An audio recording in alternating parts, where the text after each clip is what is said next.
నమస్తే, నేను ప్రశాంత్. బిష్నోయ్ గ్యాంగ్ని ఏర్పారేస్తుంది ఉత్తరప్రదేశ్ గవర్నమెంట్. ఇదే క్రమంలో నవీన్ కుమార్ని ఎన్కౌంటర్ చేసినట్లు కూడా తెలుస్తూ ఉంది. సో దీని గురించి అయితే మాట్లాడేందుకు ప్రస్తుతం మనతో పాటు సీనియర్ జర్నలిస్ట్ సిఎస్ రావు గారు ఉన్నారు. నమస్తే అండి. నమస్తే సార్, బిష్నోయ్ గ్యాంగ్ని ఉత్తరప్రదేశ్ గవర్నమెంట్ మొత్తం ఏర్పారేస్తున్నట్లు తెలుస్తూ ఉంది. ఇదే క్రమంలో నవీన్ కుమార్ని కూడా ఎన్కౌంటర్ చేశారని తెలుస్తూ ఉంది. సో మరి బిష్నోయ్ గ్యాంగ్ ఇంకా అయిపోయినట్టేనా, ముగిసిపోయినట్టేనా? సో ఏంటి బిష్నోయ్ గ్యాంగ్ ఏంటి, అసలు ఈ నవీన్ కుమార్ ఎవరు, ఈ లారెన్స్ బిష్నోయ్ ఎవరు అనేదాన్ని మనం ఫస్ట్ వివరిస్తే కనుక, లారెన్స్ అనే అతను ఒక 30 years యంగ్స్టర్స్. ఆయన చదువుకునేటువంటి రోజుల్లో కాలేజీ గొడవల్లో ఉండేవాడు. గ్యాంగ్ వార్ లాగా నడిచేది అక్కడ కాలేజీ డేస్లో. ఆ క్రమంలో అతని లవర్ని సజీవ దహనం చేసింది ప్రత్యర్థి గ్యాంగ్. అక్కడి నుంచి అతను పూర్తి నేరాల వైపు వెళ్ళిపోయాడు. గ్యాంగ్ని మెయింటైన్ చేసేటువంటి పరిస్థితికి వెళ్ళిపోయాడు.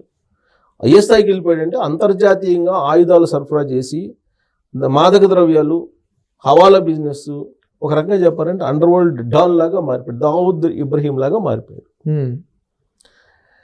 సో వీళ్ళకి మరి టెర్రరిస్టులతో కూడా సంబంధాలు ఉన్నాయంటే, మరి అంతర్జాతీయ స్థాయిలో సీమాంతర ఉగ్రవాదాన్ని ప్రోత్సహిస్తూ మరి ఆయుధాలను కూడా మార్చేస్తున్నారంటే, ఈ మధ్యకాలంలో పహల్గామ్ దాడి జరిగినప్పుడు ఈ బిష్నోయ్ గ్యాంగ్ వ్యవహారం కూడా అక్కడక్కడ బయటకు వచ్చింది. మరి ఈ బిష్నోయ్ గ్యాంగ్ టాలీవుడ్తో పాటు బాలీవుడ్ని, ప్రత్యేకించి టాలీవుడ్లో పెద్ద ప్రమేయం లేదు కానీ బాలీవుడ్లో ఉండేటువంటి వాళ్ళని బాగా టార్గెట్ చేసింది. సల్మాన్ ఖాన్ని అటాక్ చేయడానికి దాదాపుగా 3-4 సార్లు ప్రయత్నం చేసింది. దానికి కారణం ఏంటంటే, హిట్ అండ్ రన్. జింకన్ చంపారు కదా, సల్మాన్ ఖాన్ జింకన్ చంపారు. జింకన్ చంపినటువంటి కేసులో జైలు కూడా పోయి వచ్చాడు. ఈ జింక అనేది ఈ బిష్నోయ్ అనేటువంటి వర్గానికి, బిష్నోయ్ అనేది వ్యక్తి పేరు కాదు, లారెన్స్ అనే అతను గ్యాంగ్స్టర్. లారెన్స్ బిష్నోయ్ అంటే, బిష్నోయ్ అనేది ఒక సామాజిక వర్గం. మనకు అనేక సామాజిక వర్గాలు ఇక్కడ ఉన్నట్టు అక్కడ బిష్నోయ్ అనేది పంజాబ్లో ఒక వర్గం. ఆ బిష్నోయ్ సామాజిక వర్గానికి దైవంగా భావిస్తారు జింకని. ఆ జింకని సల్మాన్ ఖాన్ చంపాడు కాబట్టి సల్మాన్ ఖాన్ని టార్గెట్ చేశారు. సల్మాన్ ఖాన్ని చంపేయడానికి దాదాపు 3-4 సార్లు అటెంప్ట్ చేశారు. సల్మాన్ ఖాన్ తోటి ఎవరు మాట్లాడితే వాళ్ళందరినీ కూడా టార్గెట్ చేశారు. టార్గెట్ చేసి ఈ మధ్యకాలంలో ఎన్సీపీ నేత బాబా సిద్దికీ అనే అతను సల్మాన్ ఖాన్తో టచ్లో ఉన్నాడు. అందుకని బాబా సిద్దికీని చంపేశారు, కాల్చి చంపేశారు. అంటే అంత డేంజర్ గ్యాంగ్ అది. మరి ఈయన ఎక్కడున్నాడు ఇప్పుడు, లారెన్స్ బిష్నోయ్ అని అంటే సబర్మతి జైల్లో ఉన్నాడు. ఈ సబర్మతి జైల్లో ఉంటూనే ఈ గ్యాంగులు నడుపుతున్నారు. ఎవరు నడుపుతున్నారు? మరి జైల్లో ఆయన ఉన్నాడు. జైల్లో ఉన్నా కానీ ఒక పెద్ద నెట్వర్క్ని ఏర్పాటు చేసుకున్నాడు. నెట్వర్క్ని ఏర్పాటు చేసుకొని ఎవరినైతే టార్గెట్ చేస్తారో వాళ్ళందరినీ చంపేసుకుంటూ వస్తున్నారు. మరి ఎవరు నడుపుతున్నారు ఇంత పెద్ద ఎత్తున అంటే, కెనడాలో ఉండేటువంటి వీళ్ళ బ్రదర్స్ ఈ బిష్నోయ్ గ్యాంగ్ని నడుపుతూ ఉంది.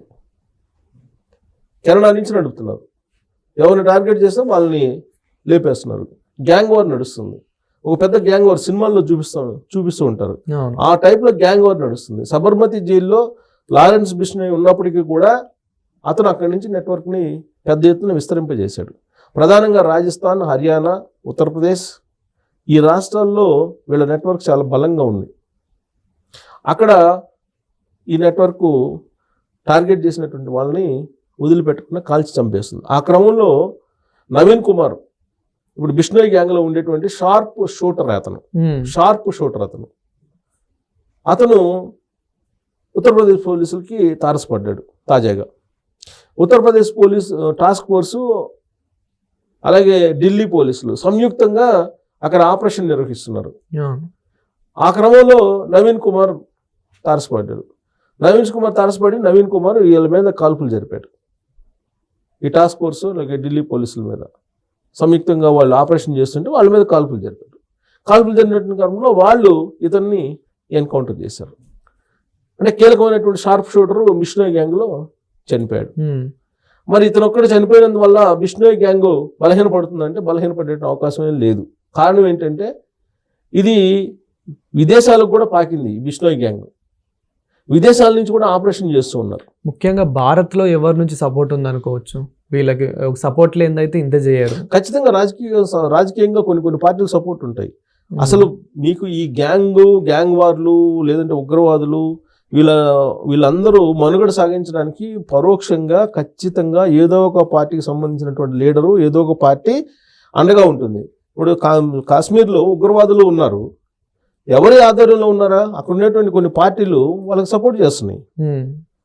సో కాబట్టి ఉగ్రవాదులు కానీ లేదంటే ఇట్లాంటి గ్యాంగ్స్టర్స్ కానీ మనుగడ సాగించడానికి ఈవెన్ రౌడీ షీటర్లు కూడా మనకి మైదాన ప్రాంతాల్లో మనందరం చూస్తున్నాం కదా కొంతమంది రౌడీ షీటర్లని. మరి రౌడీ షీటర్లు ఎందుకు ఉన్నారు, ఎలా ఉన్నారు?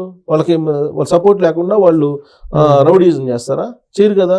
వాళ్ళ వెనక పోలీసుల సపోర్ట్ ఉంటుంది, పొలిటీషియన్ సపోర్ట్స్ ఉంటాయి, పార్టీల సపోర్ట్ ఉంటుంది. అన్ని ఉండబట్టి వాడు రౌడీ షీటర్గా వస్తాడు. లేదంటే అసలు వాడు రౌడీజం చేయడానికి ఆస్కారం ఎక్కడుంది? అసాంఘిక శక్తిగా మారడానికి అవకాశం ఎక్కడుంటుంది? అంటే వీళ్ళే సపోర్ట్ చేస్తారు ఇండైరెక్ట్గా. అలా ఈ లారెన్స్ బిష్నోయ్ గ్యాంగు ఎదిగింది, ఒక పెద్ద నెట్వర్క్. ఒకప్పుడు మనం అండర్ వరల్డ్ డాన్ ముంబైలో దావూద్ ఇబ్రహీం తిన్నాం మనం. సరే ఇప్పుడు తగ్గిపోయింది వాళ్ళ ప్రస్థానం, వాళ్ళ వ్యవహారం. అసలు దావూద్ ఇబ్రహీం టీం ఉందా లేదా అనేది కూడా ఇప్పుడు పెద్దగా వినిపించట్లా. కానీ ఇప్పుడు లారెన్స్ బిష్నోయ్ గ్యాంగ్ మాత్రం ప్రపంచవ్యాప్తంగా వినిపిస్తుంది. దానికి కారణం ఏంటంటే నెట్వర్క్ని పెంచాడు ప్రపంచవ్యాప్తంగా. కెనడా నుంచి వాళ్ళు ఆపరేషన్ చేస్తున్నారు. కెనడాలో ఆ మధ్య దాడులు జరిగింది. కెనడాలో కూడా ఈ లారెన్స్ బిష్నోయ్కి సంబంధించినటువంటి ఎన్కౌంటర్లు జరిగాయి. అంటే అంతర్జాతీయంగా కూడా వీళ్ళు ఎదిగారంటే వీళ్ళకి కూడా టెర్రరిస్ట్ లింక్స్ లేవు అని చెప్పి మనం అనుకోవడానికి లేదు. టెర్రరిస్ట్ లింక్స్ ఉండొచ్చు కూడా, ఎందుకంటే ఆయుధాలని విదేశాలకు కూడా తరలిస్తున్నారు అని అంటే, డ్రగ్స్ని తరలిస్తున్నారు, హవాలా బిజినెస్ చేస్తున్నారు, ఈ గ్యాంగ్ పనే అది అని అంటే ఖచ్చితంగా వీళ్ళకి సంబంధాలు ఉంటాయి. సంబంధాలు ఉండకుండా ఉండవు. అందుకే ఇప్పుడు ఉత్తరప్రదేశ్ పోలీసులు వేరియేషన్ కార్యక్రమం స్టార్ట్ చేశారు. యోగి ఆదిత్యనాథ్ ముఖ్యమంత్రి అయిన తర్వాత రౌడీ షీటర్లను ఏర్పాటు చేశారు. ఫస్ట్ ఉత్తరప్రదేశ్లో కొన్ని వందల మందిని ఎన్కౌంటర్ చేసేసారు అసాంఘిక శక్తులని. లేదంటే ఉత్తరప్రదేశ్లో జరిగిన దారుణాలు ఏ రాష్ట్రంలో జరగవు. ఉత్తరప్రదేశ్ ఒకటి, బీహార్ ఒకటి. ఇక్కడ ఇప్పుడు కంట్రోల్లోకి వచ్చింది ఉత్తరప్రదేశ్లో. అసాంఘిక శక్తులు ఉంటే పోలీసులు అక్కడ వాళ్ళు ఏం చేయాలో చేస్తున్నారు, ఎన్కౌంటర్ చేసి పెట్టని కాల్చినట్టు కాల్ చేస్తున్నారు. అది కరెక్ట్ అని అంటే చాలామంది తప్పు పట్టచ్చు. కానీ చేదాటిపోయిన తర్వాత సమాజం మీదనే వాళ్ళు పెత్తనం చేసే స్థాయికి వచ్చినప్పుడు మరి ఎన్కౌంటర్ తప్పదు కదా.